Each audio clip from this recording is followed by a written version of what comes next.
What a week it has been. We have been so lucky to have all of this beautiful sunny weather. Even though it's been cold, it has been dry. So we made a lot of progress. We went ahead and threw up that OSB sheathing and a layer of Tyvek on top of it. The cost of lumber has skyrocketed. It has been absolutely insane.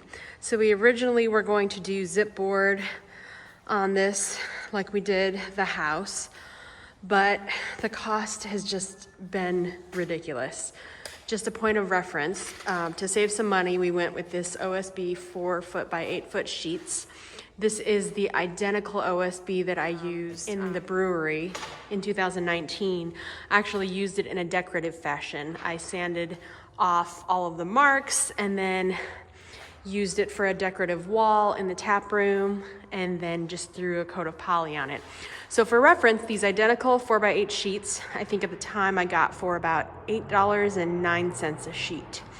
$8.09 each.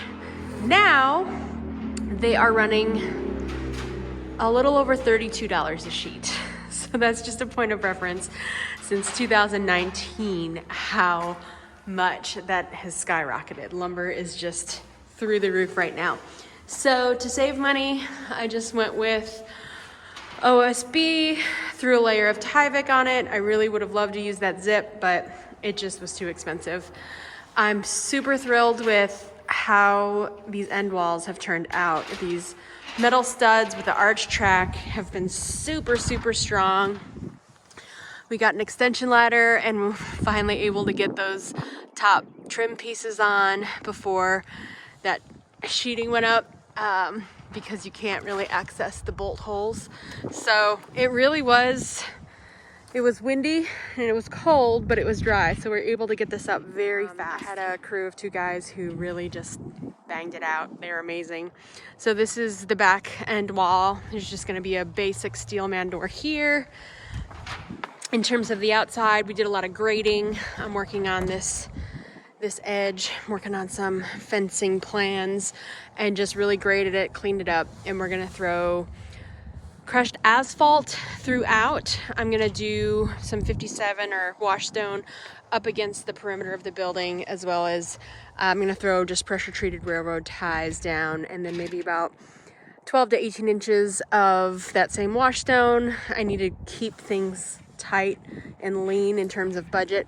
And then I'm just gonna throw up a decorative, no dig, do it yourself fencing. And then this is new for a lot of us, but this is crushed asphalt. I'll do a separate video on that to go deeper in that decision to go with crushed asphalt for over here. But over there is crushed concrete. It's worked out really great. It's compacted well.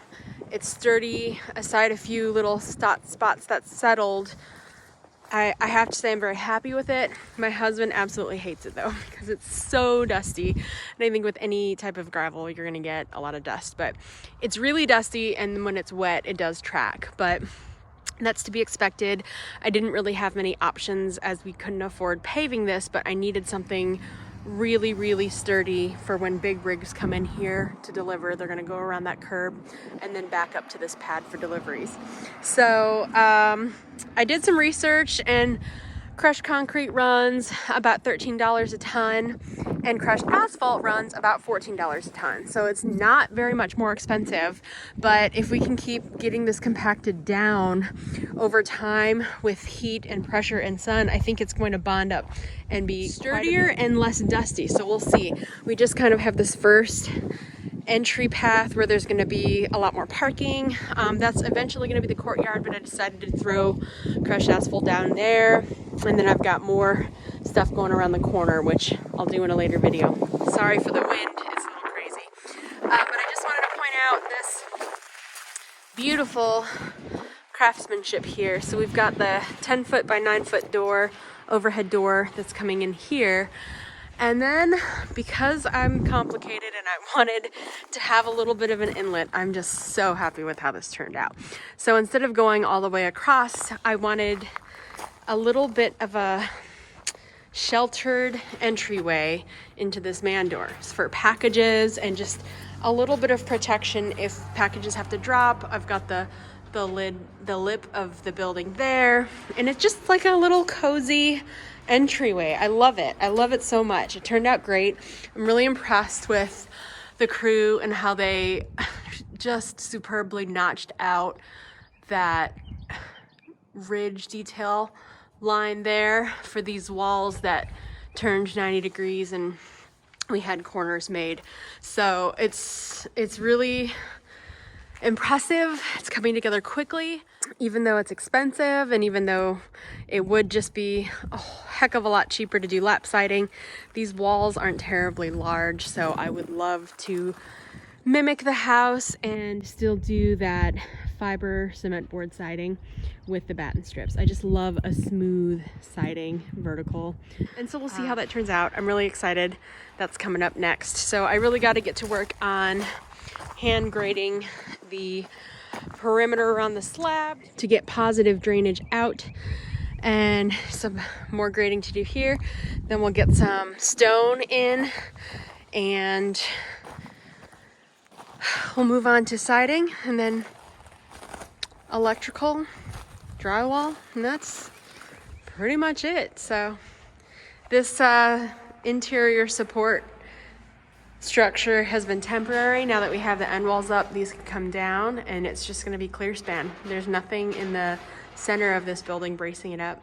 I'm super happy with how everything has been turning out and how quickly it's coming together, and I feel like it'll be no time that I'm getting stuff moved in and set up in here.